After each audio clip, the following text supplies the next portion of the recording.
What's up, guys? We're gonna talk about upper control arms today, so let's just get straight into it. Here we go.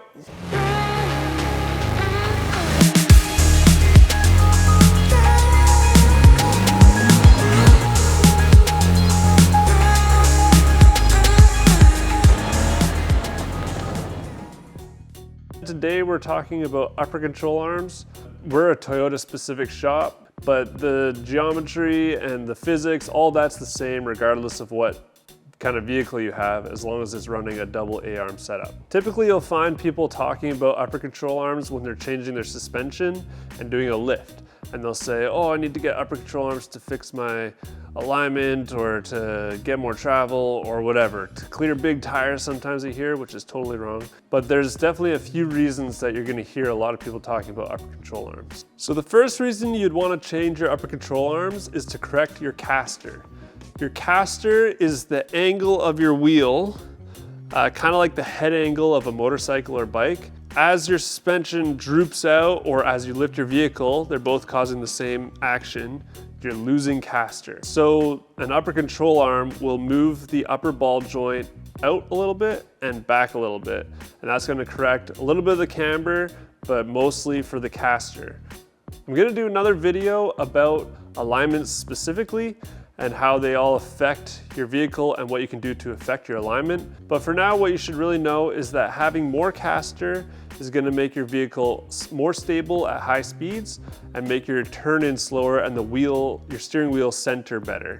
Having really low caster or even negative caster is gonna make your steering very twitchy and the steering wheel is not really gonna wanna center and it's not gonna feel stable at speed. You're gonna feel like you're constantly correcting for road conditions or wind or whatever. For off-road, we typically aim for between 3 and 4 degrees of caster.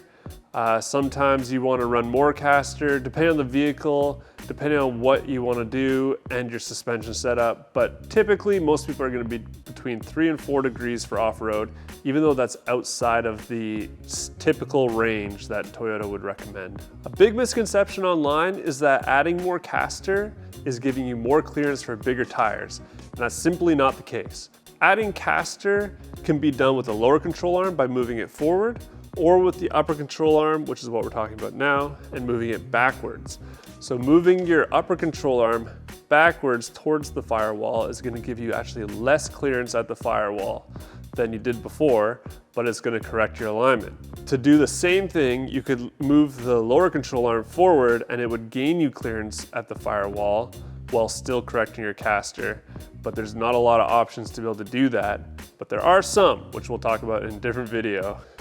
I typically recommend swapping out your upper control arms when you're at 2 inches or more of lift, and I strongly recommend changing them at 2.5 inches or more. And at 3 inches, like if you're going above 3 inches, you shouldn't be, I just wouldn't recommend doing it. Just don't.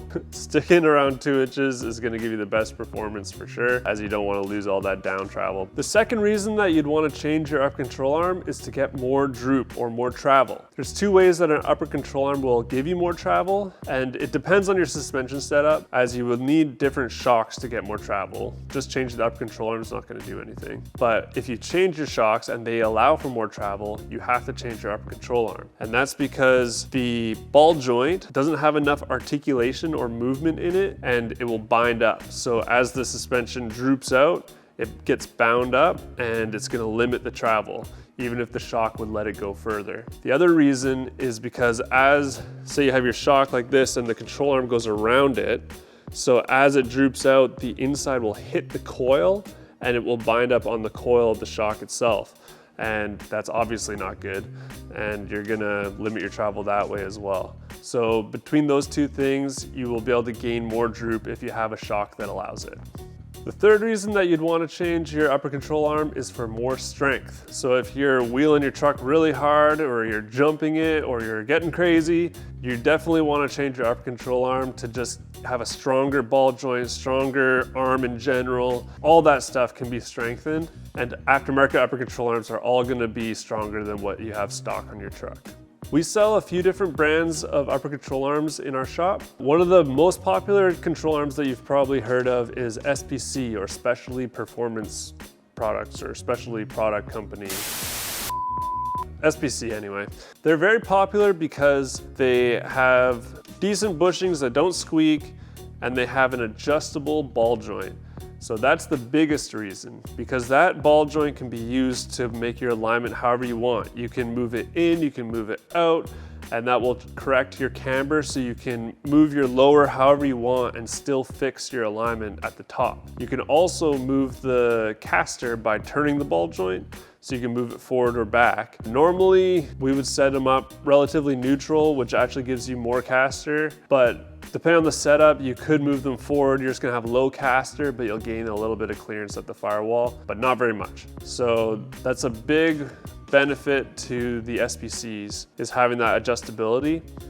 However, the ball joints tend to wear out not super fast, but if you're wheeling a lot or ripping down back roads quite often and quite quickly, they will wear out. They're just not the strongest option out there. But for most people, like 95% of people who are just driving back roads to get to like a camp spot or going fishing or whatever, and mostly on the street, they're 100% fine.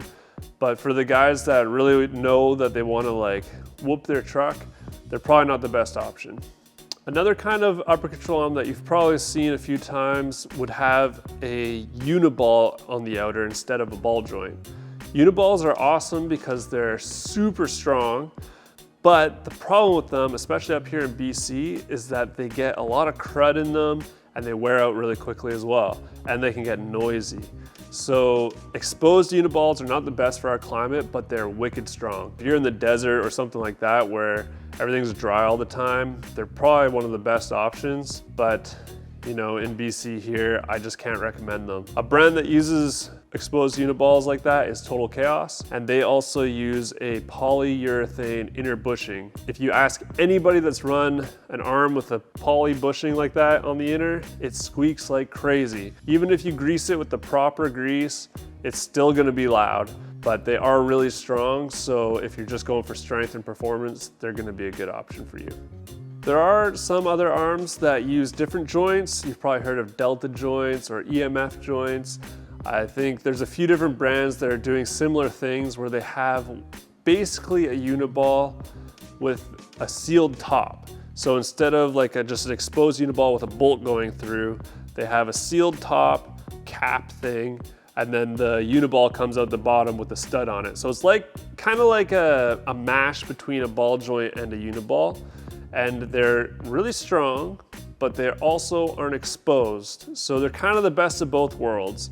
They're not gonna be as good at handling weather as the ball joint. They're not gonna be quite as strong as the Uniball, but they're very strong and they're very weather resistant. And for most people, I think that they would be really good. That's what I run on my personal truck as well. I use EMF joints, which are made in Canada, which is awesome. So in the arms that I have specifically, they're from JD Fabrication. They use the EMF joint, and you have two options. You can either get Uniballs on the inner, or you can get just normal rubber bushings. So rubber bushings are just easy. That's what comes on your truck. They're quiet. They dampen the movement a little bit so you don't get like all the harsh vibrations. They kind of just work. There's nothing wrong with them, and a lot of people are changing to Heims and Uniballs. I have Uniballs on my truck, and they're super strong, but you're never gonna notice, and it would be nice to just have them be quiet. So the rubber is sweet, and that's an option that JD has, and that's like basically all we order, because realistically spending the extra hundreds and hundreds of dollars on the Uniballs is gonna be no benefit to anybody. Honestly, people buy this stuff and expect it to just be like strong and last forever, and it is strong, but it doesn't last forever. The more you upgrade stuff, the harder you tend to use it, and the harder you use it, the faster that stuff's gonna wear out. And it's just the way it is. That's all just what I think and have found in my own experience. I wanna know what you think, so let me know in the comments what kind of arms you're running on your truck and what your experience has been with them. Or if you haven't built your truck yet, then let me know what you're kind of leaning towards and why. I really want to know. If you liked the video, please give it a thumbs up, or even better, hit the subscribe button. It doesn't cost you anything. It's awesome, and I appreciate it, and we'll see you in the next one. Peace.